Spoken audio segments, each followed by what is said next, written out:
Bonsoir à tous.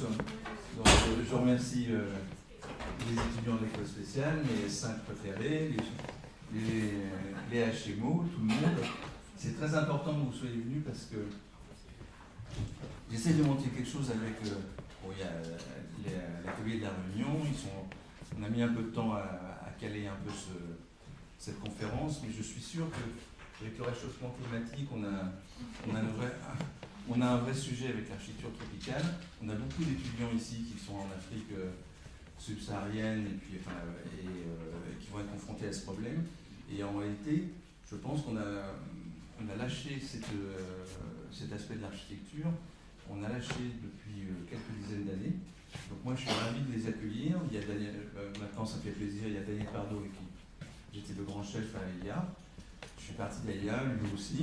Donc il va rejoindre l'architecture tropicale. Et on va essayer que ça ne s'arrête pas là. On va faire qu'on fasse quelque chose vraiment de bien avec la Réunion. Je ne sais pas avec les Perth ou je ne sais quel champ de guerre. On va essayer de faire quelque chose pour que. Je pense que l'école spéciale et surtout nos étudiants vont apprendre beaucoup de cette aventure et de cette architecture qui demande beaucoup d'intelligence. Voilà, donc je suis ravi de vous accueillir. Je te laisse la parole. Merci.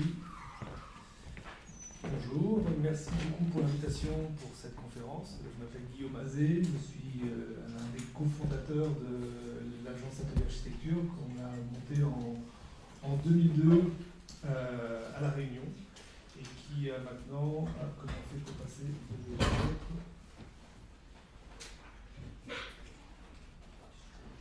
qui vient de fêter ses 15 ans. Voilà, qui vient de fêter ses 15 ans, c'est tout jeune, c'était hier la fête des 15 ans. Rapidement, l'agence a été créée donc il y a une quinzaine d'années. Je fais une petite présentation rapide de notre travail. On a très vite compris quand on a monté l'agence avec Sylvain Guy que se spécialiser sur une île, c'était très vite se cantonner à une activité très restreinte. Donc on a souhaité travailler sur tous les projets et cette carte un peu métaphorique montre un peu les projets sur lesquels on travaille à La Réunion. Donc un téléphérique, un hôpital, des bureaux, un marché couvert, un pont, des restaurants, des hôtels. Donc on essaye de cultiver une culture d'agence basée sur la diversité et avec toujours comme point commun l'architecture tropicale qui est un peu inscrit dans l'ADN de l'agence. Spécificité aussi de l'agence, c'est qu'il y a 5 ans maintenant, c'est qu'on a intégré une équipe d'ingénieurs qui couvre l'ensemble des domaines de la pratique de l'ingénierie, donc structure, VRD, fluide, QE, économie de la construction. Donc il y a une douzaine de personnes qui sont intégrées au bureau et qui ne travaillent que pour l'agence d'archi. Donc on a réussi à créer une équipe pluridisciplinaire qui n'est pas composée que d'architectes, mais d'architectes et ingénieurs, d'où le nom architecte et ingénieur. Alors, l'intervention que j'ai préparée, c'est architecture tropicale à la recherche d'un équilibre permanent. On a souvent travaillé à La Réunion, collaboré avec des agences prestigieuses de Paris. On a eu la rencontre avec Daniel, AIA, Chaban. Donc je disais qu'on a eu l'occasion de travailler avec des agences prestigieuses de Paris, AIA, Chaban, Michelin, j'en oublie certaines, Richer, Cardam, Cardétuel. Et donc à chaque fois, c'est des collaborations très intéressantes, mais on s'est aperçu que à travers l'expérience qu'on avait acquise pendant ces années à La Réunion, on avait intégré une culture architecturale basée sur les tropiques, sur le phénomène tropical, que n'avaient pas ces agences, et on a vraiment travaillé en complémentarité avec elles. Donc, c'est aussi l'objet du développement d'agence, c'est basé sur les collaborations avec ces agences. Je vais peut-être revenir sur les fondamentaux. Qu'est-ce que c'est que l'architecture tropicale?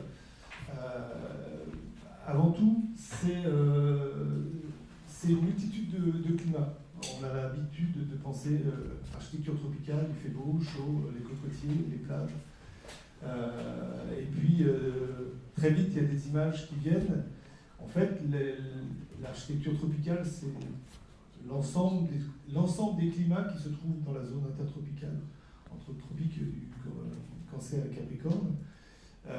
Et dans cette zone, il y a une multitude de climats chauds, très chauds, secs, humides, très humides, avec des influences diverses, influence de la mer, influence de l'altitude, influence continentale pour certains pays. Et donc, il n'y a pas une architecture tropicale, il y a une architecture, il y a tout un tas de climats tropicaux qui qui nécessitent d'avoir des démarches différentes en fonction des climats et des spécificités.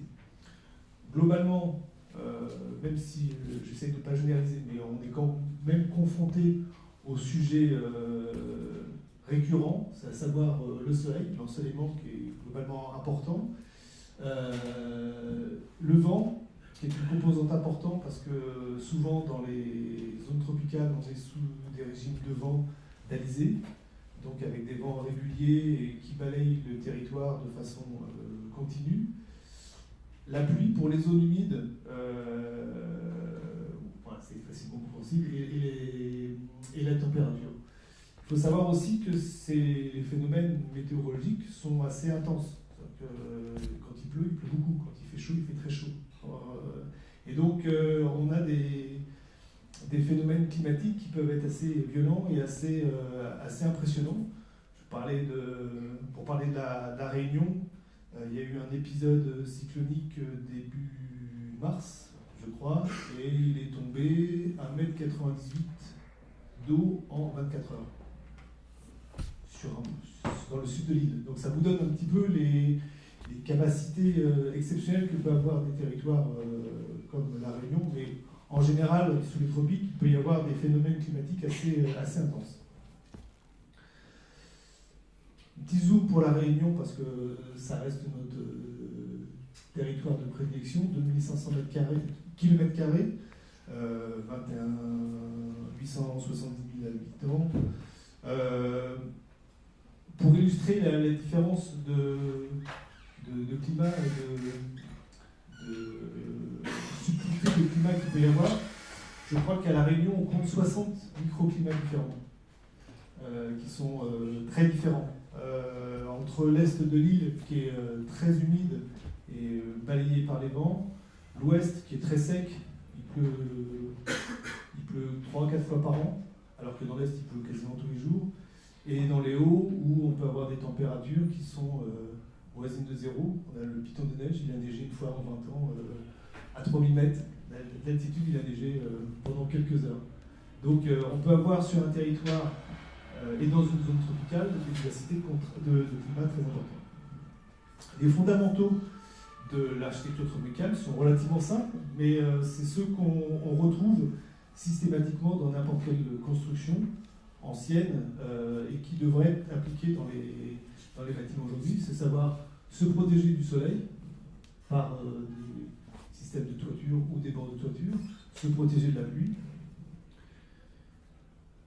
conserver le maximum de porosité dans les bâtiments, c'est-à-dire que pour lutter contre la chaleur, on fait circuler l'air dans les bâtiments de telle façon à ce qu'on puisse avoir une température ressentie plus fraîche que la température réelle.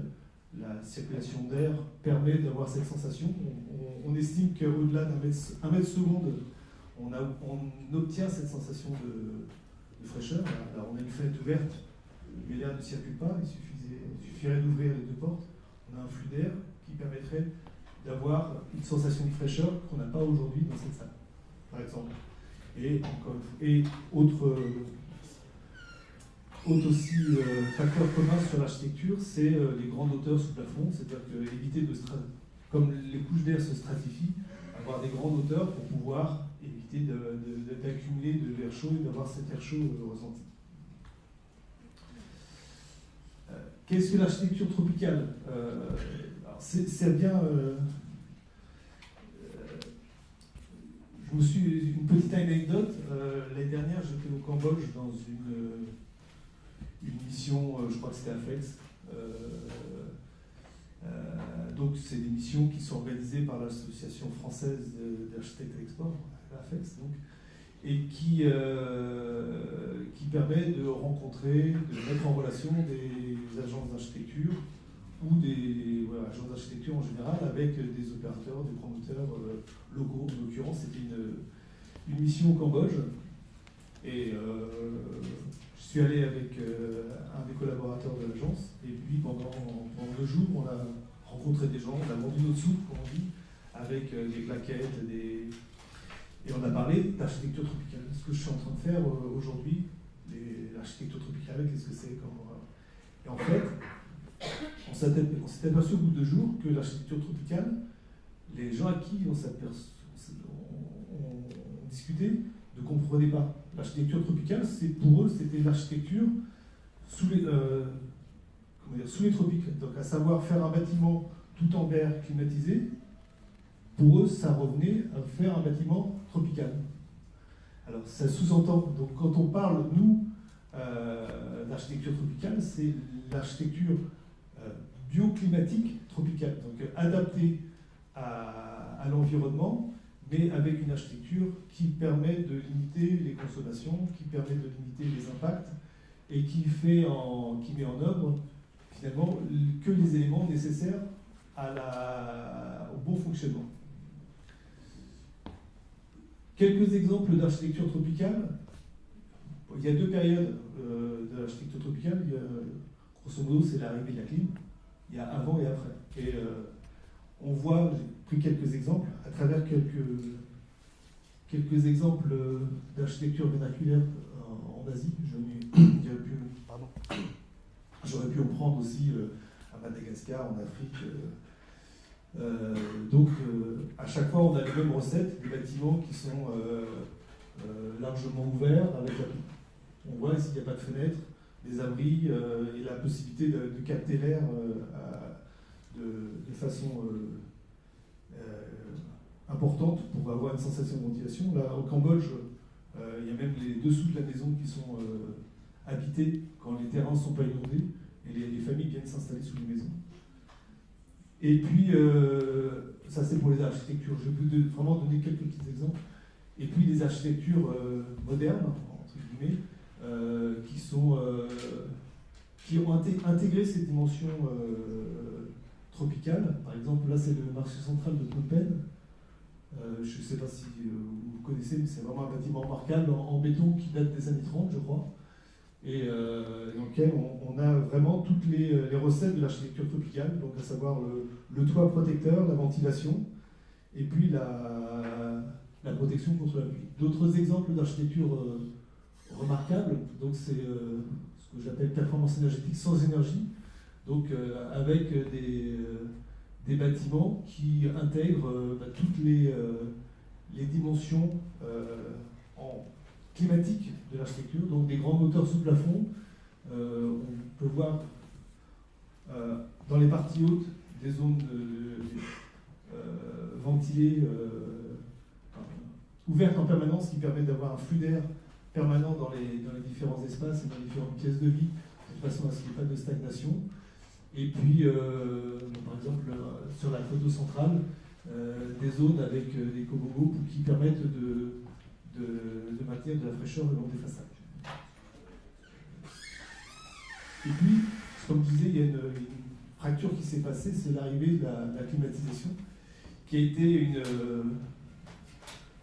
un bouleversement. Un bouleversement parce que, à la fois,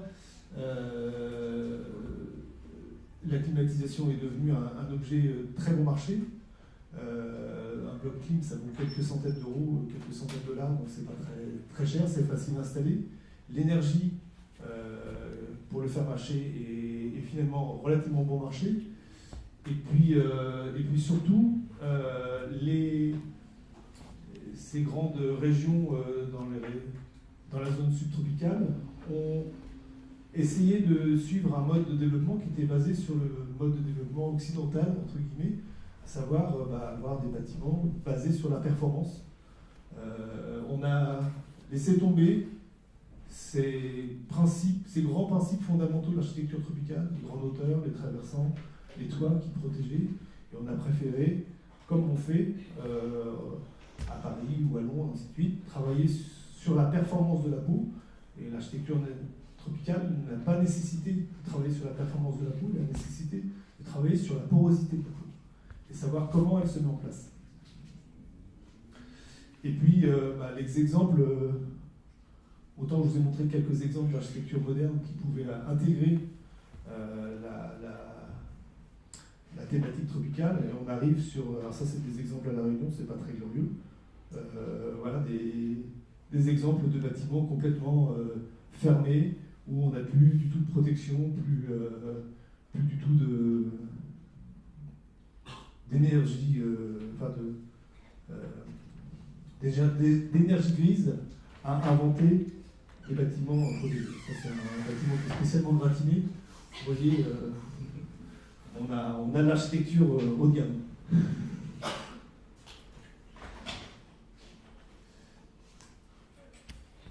Ce rapide présentation, c'est pour vraiment vous mettre un petit peu dans le bain de l'architecture tropicale et ensuite vous montrer, essayer de vous expliquer la démarche qu'on a eue à l'atelier depuis 15 ans et comment on a travaillé avec l'ensemble des équipes. La première chose, donc je vais vous faire un panorama de plusieurs, je crois qu'il y a 7 projets, un panorama de plusieurs projets et savoir comment les aborder. Une des points d'entrée de l'agence et de son histoire, c'est qu'on a commencé à travailler sur des bâtiments patrimoniaux. Alors, on a eu la chance, quand on a monté le bureau, d'avoir accès à des commandes. Entre autres, c'était de la rénovation de cases créoles anciennes. Et ça nous a permis déjà de bien comprendre comment ces maisons étaient faites. C'est une maison qui est rue de Paris à Saint-Denis, donc c'est l'axe principal de Saint-Denis, ex-villa du général, qui a appartenu à l'armée, qui a été construite dans les années 20. Et c'est un bâtiment qui a été modifié. Il y a eu des extensions un peu heureuses et malheureuses. Et avant tout, ce qu'on a essayé de faire, au-delà de restituer le bâtiment tel qu'il avait été conçu initialement, c'est aussi de restituer son fonctionnement climatique, son fonctionnement bioclimatique initial. C'est-à-dire que toutes les extensions qui avaient été faites, qui ne permettaient pas d'avoir des flux de ventilation satisfaisants, on les a supprimées. On a essayé de réaligner les portes telles qu'elles étaient dans le plan d'origine. Les portes avaient été déplacées, des cloisons avaient été remises à l'intérieur du bâtiment, ce qui ne permettait pas d'avoir les flux d'air qui étaient initialement conçus. Et le fait de remettre le bâtiment dans ce jus initial, c'était aussi une façon pour nous de comprendre comment l'architecture tropicale, sur une maison créole traditionnelle, avait été conçue initialement. Donc c'est déjà de revenir aux fondamentaux et de revenir sur la conception initiale des bâtiments et essayer de refaire marcher tel que les bâtiments ont été conçus initialement. Ce second projet sur lequel on a beaucoup travaillé, c'est le musée de Stella Matutina. Je ne sais pas si vous avez déjà visité. C'était un musée qui avait été créé en 92 par Rechen et Robert, sur la base d'une ancienne usine sucrière qui a fermé en 78. Et la région nous a passé la commande pour réhabiliter le musée de Stella Matutina. C'est un musée donc la réhabilitation de Rechten et Robert avait été une première étape dans l'histoire du bâtiment. Et nous sommes arrivés avec un bâtiment qui avait zéro transformation pendant plus de 20 ans. Le parcours muséographique n'avait pas changé. Beaucoup de dispositifs avaient perdu un peu de sens. Il y a eu beaucoup de confusion. Et donc on est reparti sur le bâtiment. On a essayé de mettre le bâtiment tel qu'il était avant la fermeture de l'usine. Donc essayer de restituer les volumes de l'usine tels qu'ils étaient présents en 78. Et s'appuyant sur les photos anciennes, on s'est aperçu que les grandes halles qui composent le bâtiment étaient des halles complètement ouvertes. En fait, la peau n'existait pas. Et cette peau avait été créée par Rechten et Robert. Elle était initialement, telle qu'ils avaient fait, très vitrée. Donc il faisait une chaleur dans le bâtiment qui était insupportable. Le bâtiment n'était pas isolé. Vous faisiez un tour dans le musée au mois de janvier, il devait faire 35, 36. C'était insupportable. Et donc, sur la base de documents anciens, une iconographie assez nombreuse qu'on a réussi à trouver, en collaboration avec, je signale parce que c'est un grand bonhomme, c'est avec Philippe Coeur, dont j'ai vu la photo dans le hall, avec qui on a travaillé sur ce projet. On a conçu un bâtiment complètement respirant. On a supprimé l'ensemble des façades qui étaient vitrées. On a mis une façade dont on voit le détail sur le côté, sur le principe d'ailette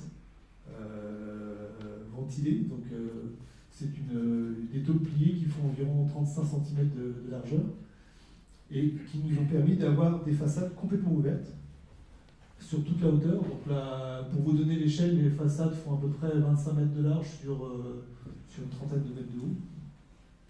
Et on a réussi à avoir un bâtiment complètement ventilé. Ça répondait à la fois, donc ça c'est un détail, ça répondait à plusieurs attentes. La première chose, c'était d'avoir un bâtiment ventilé tel qu'il était. À l'origine, il n'y avait pas du tout de façade. Donc c'était plus simple. L'usine n'avait pas de façade, en tout cas, sur ses pignons, il n'y avait pas grand-chose. Mais retrouver la porosité initiale du bâtiment. La seconde chose qui est importante, c'est que, comme je vous le disais, on a un soleil relativement intense. On a je crois que ça se mesure en degrés UV, je crois comment ça se mesure les degrés de UV, je me souviens plus. Bref, il y a des indices. Météo France publie des indices sur le taux d'UV dans l'atmosphère, et on a des indices qui sont très faibles, et donc la lumière est très intense. Le principe qu'on a mis en place avec Philippe Coeur permettait d'éclairer l'ensemble du musée sans apport de lumière artificielle. Je reviens un tout petit peu en arrière. Le principe d'ailette permet d'avoir une entrée de lumière indirecte dans le bâtiment. Et là, les photos qu'on vous montre, c'est en lumière, c'est des photos intérieures, mais sans éclairage. Il n'y a aucun éclairage à l'intérieur. C'est simplement de la lumière diffuse renvoyée par le principe d'ailette. Et le fait d'avoir un niveau de luminosité maîtrisé, mais relativement rabaissé, nous a permis d'avoir simplement des touches de lumière sur les objets et les collections présentées. Ce qui fait que dans ce musée, on a zéro éclairage, on n'a pas de ventilation, on n'a pas d'éclairage, on a simplement de l'éclairage muséographique uniquement en touche sur des objets bien spécifiques.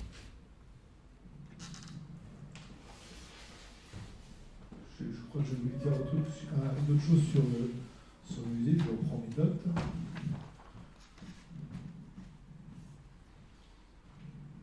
Ah oui, il y avait aussi le fait de baisser la luminosité à l'intérieur du bâtiment, c'était aussi une demande de la conservation pour éviter d'avoir des objets qui soient exposés aux UV de façon trop intense, et c'était une façon de conserver les pièces de collection sensibles.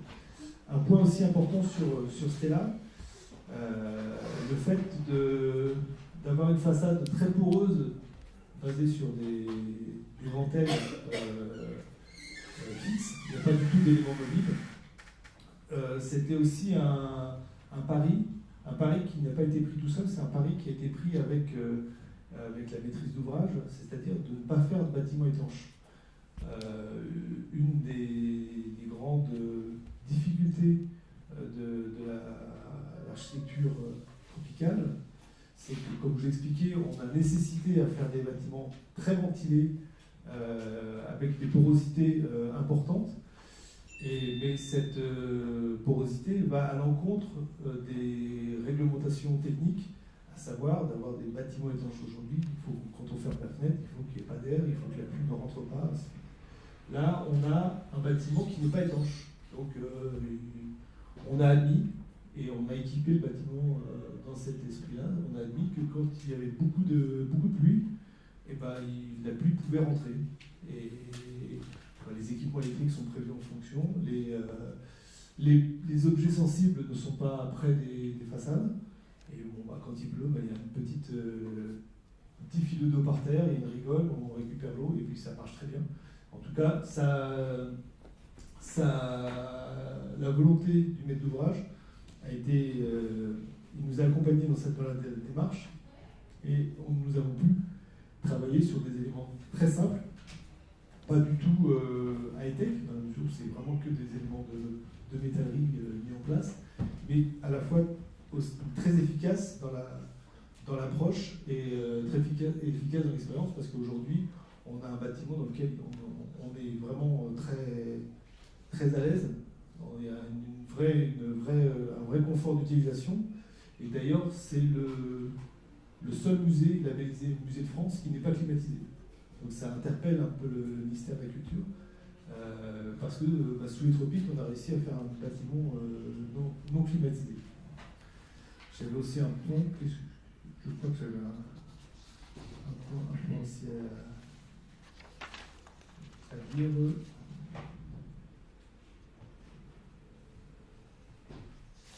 Il me semblait qu'il y a un point sur le... Ah oui, c'est ça.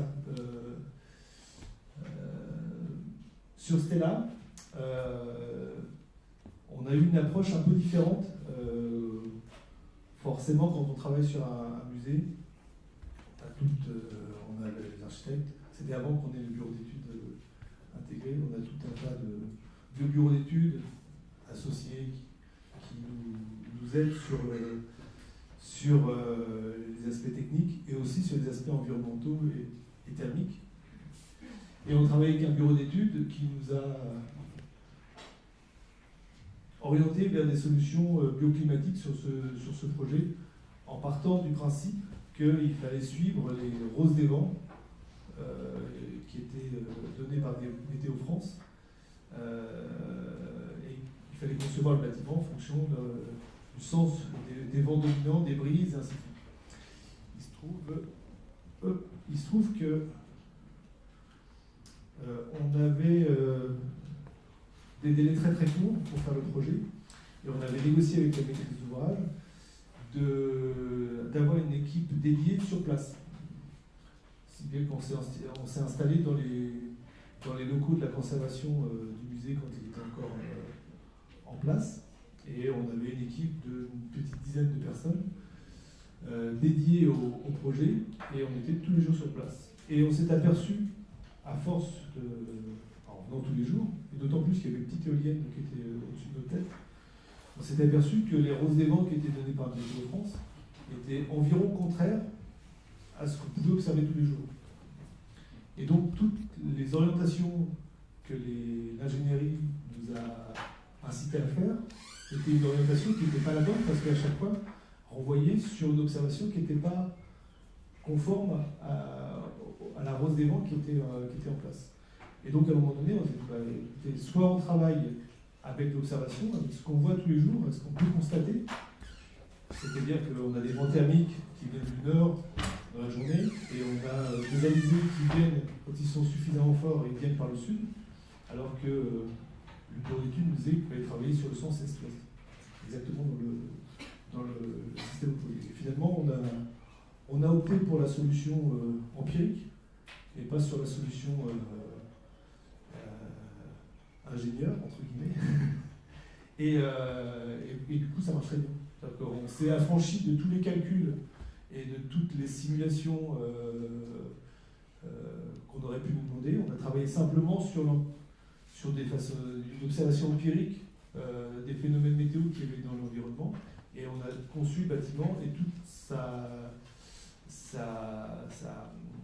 les principes de ventilation du bâtiment ont été conçus sur ces observations. Autre point, alors ça c'est le tout premier bâtiment qu'on a fait. C'était un tout petit équipement à Montgaillard, une salle de sport de 300 mètres carrés. Et autre point qu'on a souhaité mettre en place à l'agence, c'est de travailler sur une appréciation plus floue entre l'intérieur et l'extérieur. Et pour exprimer ce concept, c'est une salle de sport très simple. On a été confronté, on a gagné ce projet, et il a fallu appliquer un programme de salle de sport assez basique. Mais on s'est aperçu que le programme de la salle de sport était finalement un programme lambda, n'était pas du tout adapté à des pratiques locales. Et pour faire du sport à La Réunion, qu'est-ce qu'il y a besoin? Il y a besoin d'avoir un sol pour faire la pratique sportive dont vous avez besoin. Il y a besoin d'un toit qui vous protège de la pluie et du soleil. Il n'y a pas besoin de grand-chose. Et le programme qu'on nous a soumis, c'est un programme d'équipement sportif en région parisienne. Donc, avec des murs, des performances, des températures. Donc on s'est aperçu que finalement la programmation n'était pas forcément en adéquation avec le besoin. Et la programmation était surabondante par rapport aux besoins. Donc la première chose, c'était de dire au maître d'ouvrage, revoyons la programmation à la baisse, baissons les exigences en termes de mètres carrés, en termes de performance, et essayons d'avoir simplement un bâtiment très simple, mais qui répond au maximum aux besoins nécessaires à la pratique, à savoir un toit. Alors, donc ils n'ont pas voulu avoir qu'un toit, mais on a réussi à faire quand même des grandes ouvertures et à faire quelque chose de très simple et plus adapté. Je prends un exemple qui est tout bête. Dans ce programme, on avait un principe de flux avec des élèves qui rentrent par le vestiaire par un côté, qui viennent se déshabiller et qui vont dans la salle. À peu près tous les équipements sportifs fonctionnent comme ça en métropole. À La Réunion, les élèves viennent à l'école en short. Ils sont déjà, par essence même, ils sont déjà dans une tenue de sport parce qu'ils viennent en basket et short à l'école et c'est comme ça toute l'année. Donc il n'y a pas besoin de se changer finalement. Il y a simplement besoin d'un endroit pour déposer son sac et puis c'est tout. Et donc on a réussi à simplifier, à compacter le bâtiment, simplement de revoir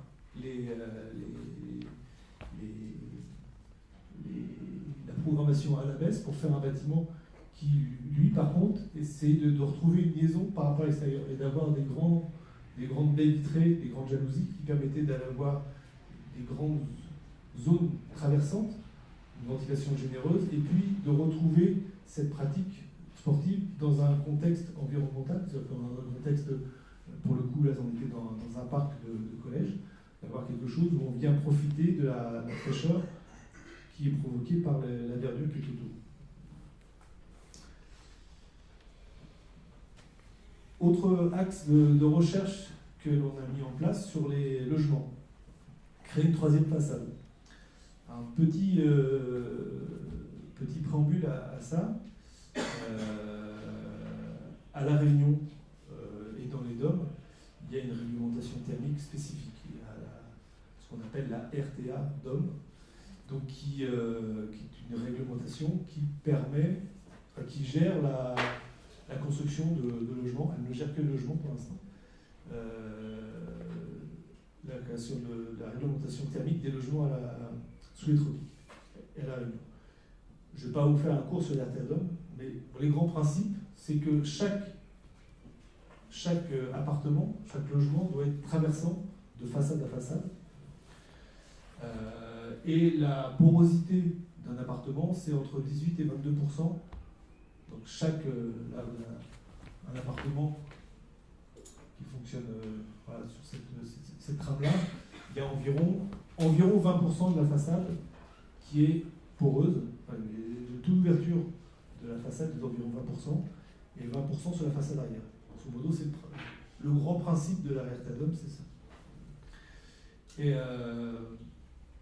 Mais la RTADOM aussi a conduit à avoir un mode de distribution parcoursive. C'est-à-dire que pour avoir cette porosité, c'est-à-dire que beaucoup d'architectes, et la réglementation incite un peu à cette typologie, c'est d'avoir des coursives de distribution déportées de la façade avec un escalier en bout, un escalier en ascenseur, ensuite des coursives une par étage qui viennent distribuer l'ensemble des logements. On a travaillé sur une typologie un petit peu différente, qui veut créer la troisième façade. Pour quelle raison? Parce que la première raison, c'est qu'il y a des réels problèmes d'intimité qui se créent entre les coursives et les logements. Et donc, on s'est aperçu que finalement, ayant cette proximité entre coursives et logements, c'est que les gens s'enferment chez eux pour pas qu'on les regarde. Et donc, du coup, le logement qui est traversant ne l'est plus parce que les gens s'enferment. C'est assez logique et assez naturel. Et puis, pour avoir une façade, pour avoir des logements ventilés de façade à façade à hauteur de 20%, les pièces d'eau ne comptent pas, les pièces de service ne comptent pas dans le calcul. Souvent, les pièces, enfin, même pas souvent, c'est systématiquement les salles de bain sanitaires et souvent les cuisines se retrouvent en cœur d'appartements. Et c'est ces pièces-là qui ont besoin le plus de ventilation et le plus de lumière naturelle. Donc on a travaillé sur une typologie un peu différente, c'est ce qu'on appelle une typologie profile. Donc c'est une succession de bâtiments, les uns à côté des autres, des logements qui fonctionnent par paire et qui sont distribués entre chaque faille avec un noyau de distribution qui permet d'accéder à 2 logements. Donc plusieurs avantages à cette mise en œuvre. Déjà, on a des masses bâties qui sont fractionnées, donc on n'a pas cette impression d'avoir quelque chose de monolithique. On a des espaces communs qui sont beaucoup plus appropriés par les locataires et les habitants, parce qu'on a une cage d'escalier qui ne dessert que 2 appartements, donc on observe très vite que les gens, ce petit palier, ils viennent l'accaparer en mettant des pots de fleurs, en mettant leurs petites affaires. Et puis on n'a plus ce souci de problème d'intimité avec des vues directes entre les coursives et les logements. Autre point important, c'est que le fait d'avoir des fractionnements entre bâtiments, ça permet aussi d'avoir une aérolique, un flux d'air qui continue à passer entre les bâtiments, et chaque bâtiment ne vient pas être le barrage pour les brises pour les bâtiments d'à côté. Donc on garde une certaine transparence aérolique entre les bâtiments, ce qui permet de ventiler chaque logement de façon performante.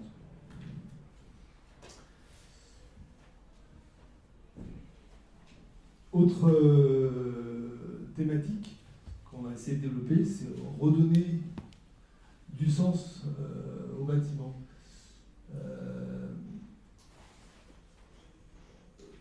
Ce que je vous présente, c'est un réfectoire sur une école primaire, l'école des casernes à Saint-Pierre. C'est un bâtiment ancien qui a été conçu dans les années 70. Ça ressemble à une architecture des années 60-70 en béton. bâtiment qui était initialement conçu, on a